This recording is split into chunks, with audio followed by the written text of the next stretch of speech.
আলেম ওলামাদের দেশ বাংলাদেশ, যে এতগুলো আলেম ওলামাদেরকে শিশু বাচ্চা সহ নির্বিচারে সেই ভয়ালো রাতে নির্বিচারে গুলি করে যে তাদেরকে হত্যা করে আহত করে, এই নারকীয় হত্যাযজ্ঞের একটি সুষ্ঠু তদন্ত এবং বিচার হওয়া প্রয়োজন। এবং এই যে জেনোসাইড, এইটি বাংলাদেশের ইতিহাসে এরকম বর্বরোচিত হত্যাকাণ্ড, এরকম বর্বরোচিত আক্রমণ এটি এর আগে কখনো ঘটেছে বলে আমার জানা নেই। সেই কারণে আজকে একটি ইসলামিক গোষ্ঠী অথবা একটি ইসলামিক গ্রুপকে তাদেরকে ডেস্ট্রয় করে দেওয়ার জন্যে, নির্মূল করে দেওয়ার জন্যে তৎকালীন সরকার কিছু ব্লগার অ্যাক্টিভিস্ট অথবা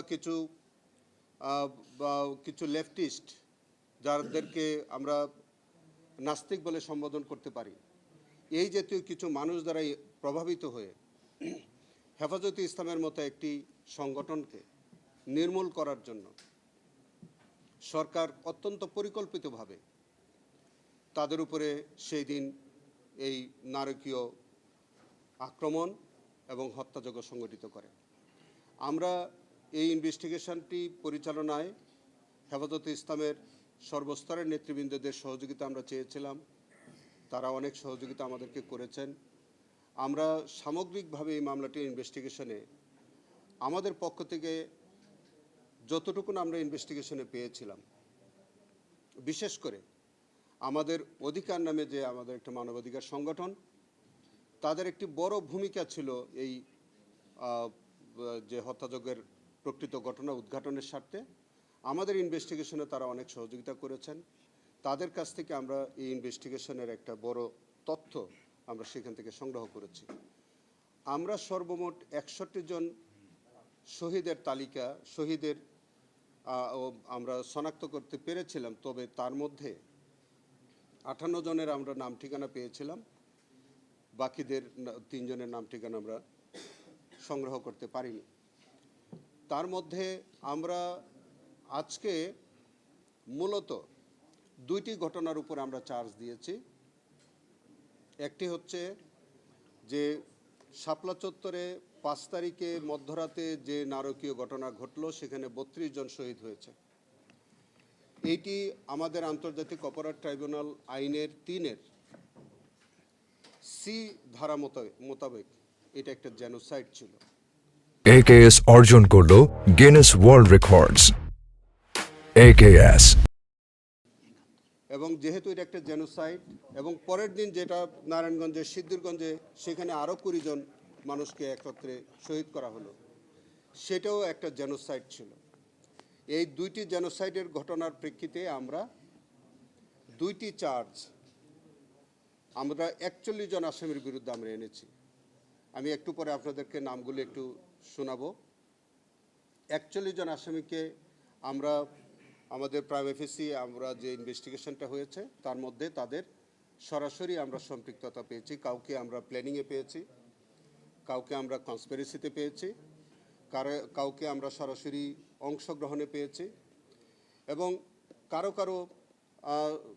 স্বীকারোক্তির মধ্যে আছে যে তারা এক্সট্রা জুডিশিয়াল তারা কনফেশন করেছে।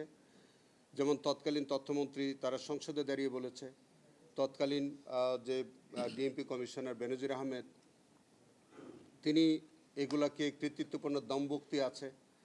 তৎকালীন অনেক কর্মকর্তারা যে হেফাজতের এই নেতৃবৃন্দদেরকে বা এই নিরীহ আলেম ওলামাদেরকে হত্যা করে তারা যে বিভিন্ন রকমের দমভক্তি করেছে, সেই দমভক্তিগুলো আমরা কালেক্ট করেছি। সেগুলো বিভিন্ন পত্রপত্রিকা, বিভিন্ন সোশ্যাল মিডিয়াতে সেগুলো প্রচারিত হয়েছে, এবং এই হত্যাকাণ্ডকে বিকৃত করে বিভিন্ন সময় কিছু ব্যক্তি বা কিছু সংগঠন তারা বিকৃত তথ্য দিয়েছে। সেটাও আমরা কয়েকজনকে আমরা সেভাবে অপরাধ হিসেবে তাদেরকে চিহ্নিত করেছি। যেমন আমরা সমীকরণ নামে একটি সম্প্রচার ছিল, সেখানে টোটাল এই হেফাজতের এই ঘটনাটাকে বিকৃত করে সারা দুনিয়াতে একটা মিথ্যা তথ্য প্রচার করে, সেটাও কিন্তু এক ধরনের অ্যাবেটমেন্ট হিসেবে গণ্য করা হয়েছে ইনভেস্টিগেশনে, এবং তাদেরকেও বিচারের সম্মুখীন করা হয়েছে। 71 টেলিভিশন তৎকালীন সময়ে যিনি প্রধান ছিলেন মোজাম্মেল বাবু, তার একটি ভূমিকা ছিল যে যাতে এই বিকৃত তথ্য তারা প্রচার করে, এবং তাকেও কিন্তু এই আইনের আওতায় আনা হয়েছে।